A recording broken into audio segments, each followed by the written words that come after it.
Okay.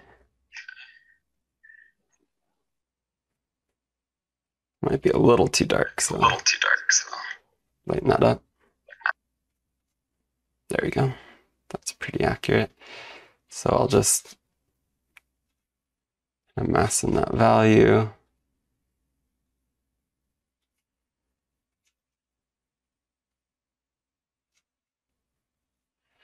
And there's some really nice cool notes as well. So I'll start introducing some bluer and cooler tones, cooler colors into that mixture. Maybe a little bit of alizarin in there too to give it a little more of a purple feel. And I really like working in large kind of piles or puddles, mixtures of color that I kind of just introduce new colors, and you can get some really beautiful colors working that way. You just have to be careful not to just mix everything together, because then you're gonna just combine all those pigments and get kind of a mess of color. So I do have to make sure I clean my palette quite often.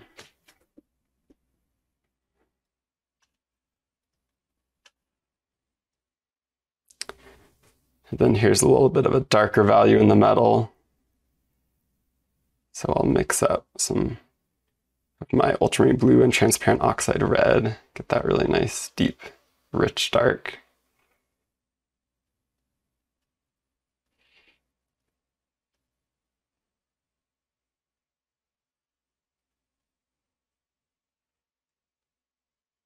And as it comes down in here, all the light is being blocked, so it'll be dark as well.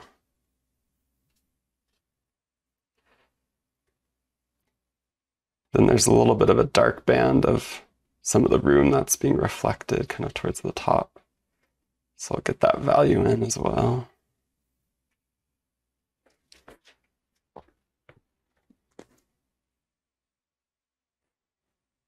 And I'll hold off on the highlight for now until I get most of the surrounding area developed, just to make sure the values are all correct before I jump into that.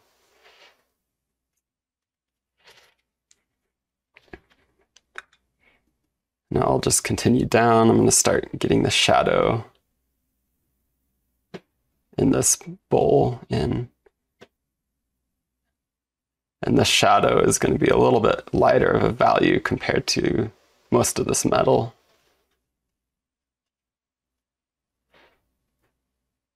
That looks pretty accurate. So I'll just kind of mass in most of that. Might be a little lower.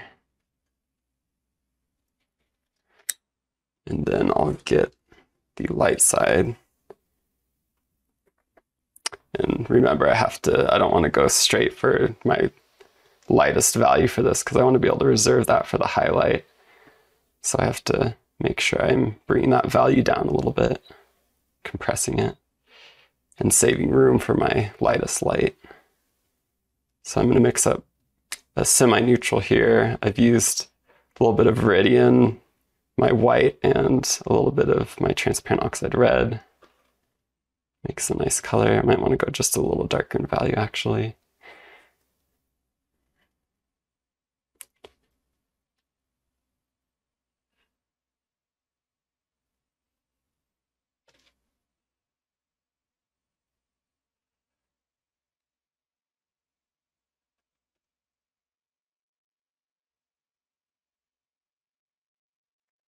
It's a lot of little subtle adjustments until you find the right mixture.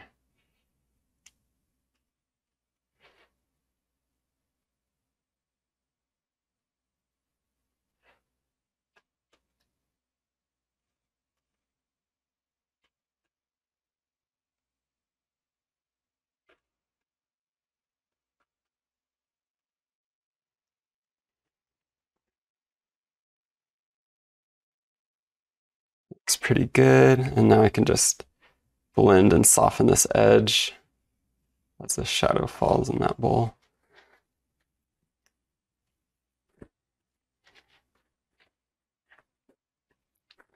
see, I'm gonna adjust the camera just slightly. It's a little dark.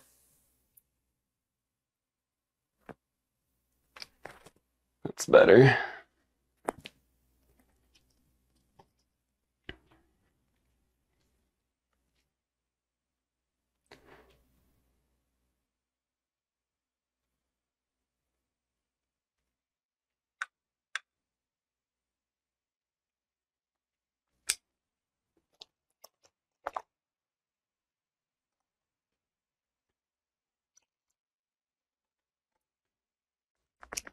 I'll get some of the surrounding values in.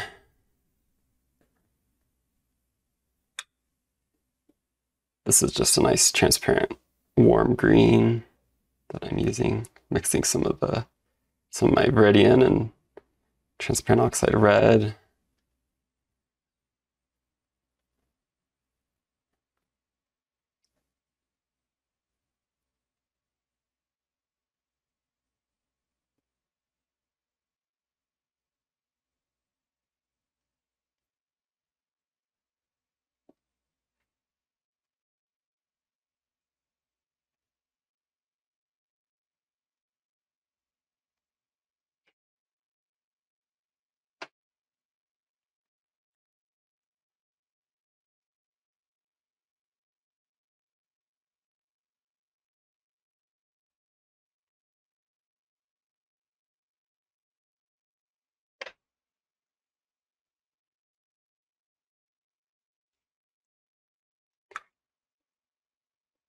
Get the light on the side of the bowl in. It's going to be about the same value as over here. So I can just use that same mixture.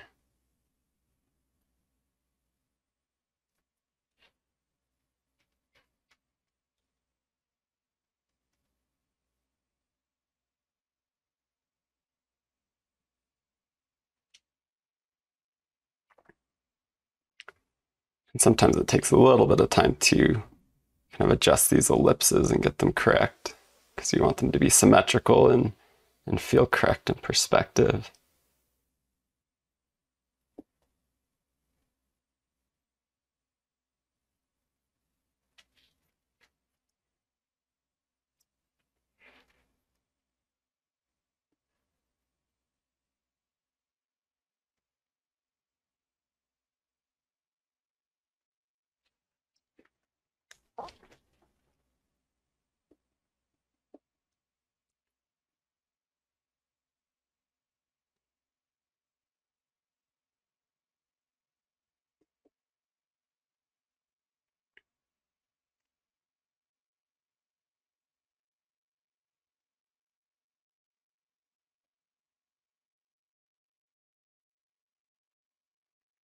Putting some of my cast shadows on this table in, getting that dark value in, so I can judge the value relationship against the light and the shadow of the rows.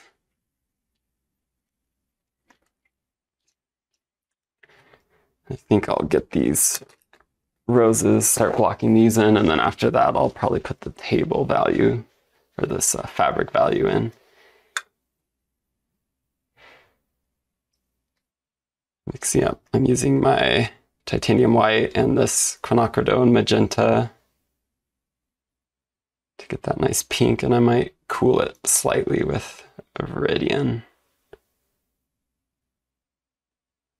I just gotta make sure value-wise it's gonna be close enough. Let's test that. That should be about right. So I'll just go ahead and mass it in. Use a little green gold to warm it up slightly.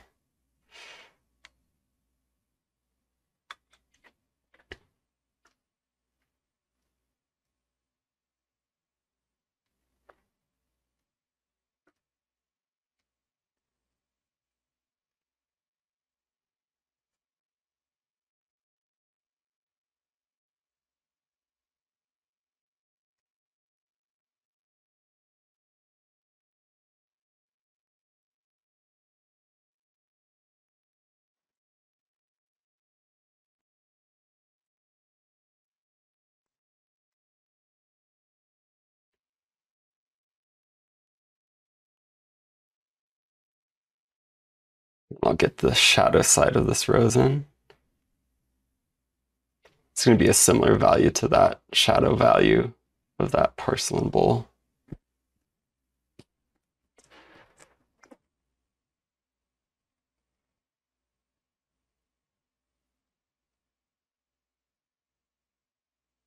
Maybe just a little darker.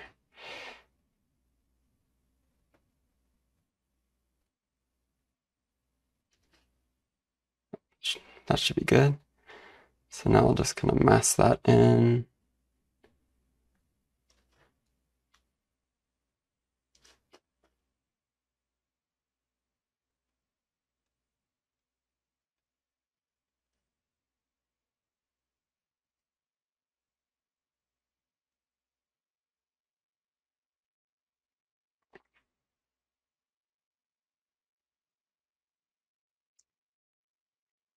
Go just a little bit darker. Just want to make sure it reads correctly compared to that shadow over here.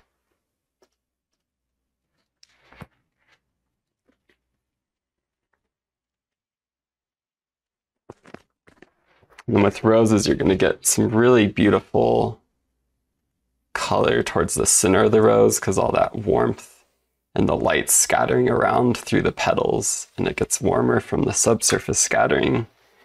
So towards the center and in the deeper areas of the rose, you'll find a more vivid and more intense hue. But the value is going to stay pretty similar, so I don't want to go too dark with it yet. Using that using this magenta, quinacridone magenta. That looks pretty accurate. So just start brushing that in and keeping it soft within the rose, but then having sharper edges on the outside of it to define it.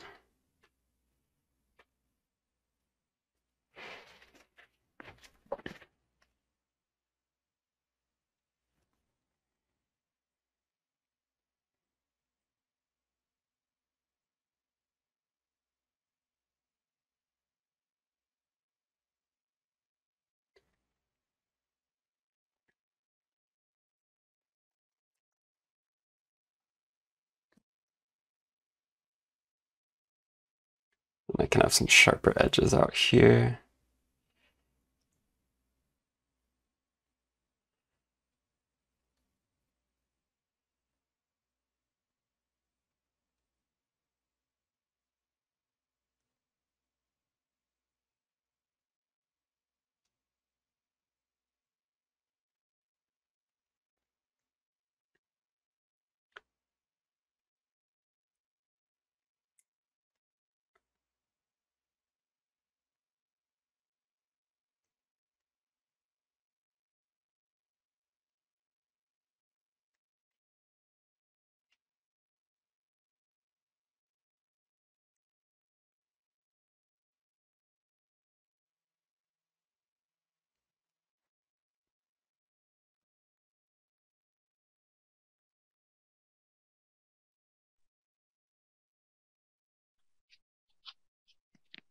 And then there's some nice darker accents in this rose as you see further back into it, and most of the light is blocked.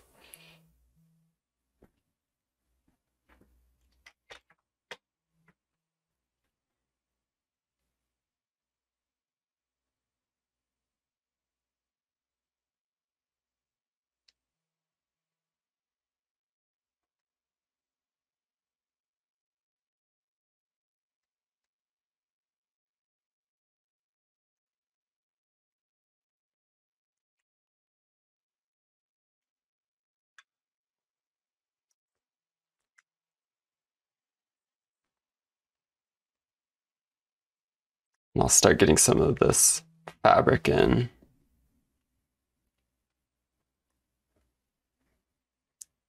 To judge the value against the light of the rose.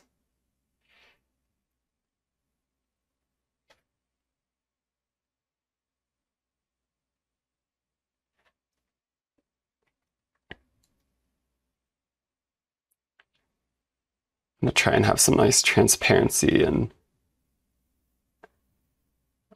different brushwork in this fabric because there's all that texture. So I'll try and leave some of that cool effect when you have more of a drier brush and you're kind of dragging it, and then you get those subtle breaks in the brush mark.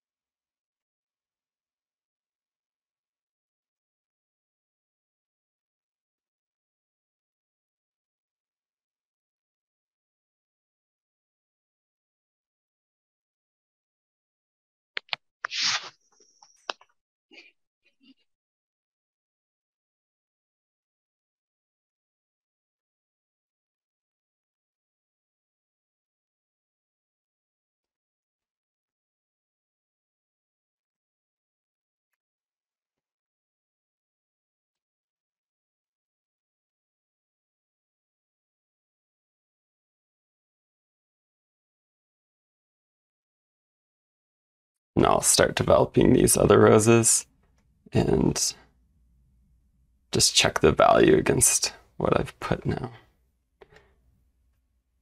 It's going to be similar, a lot of them are going to be similar value to this shadow value I mixed up.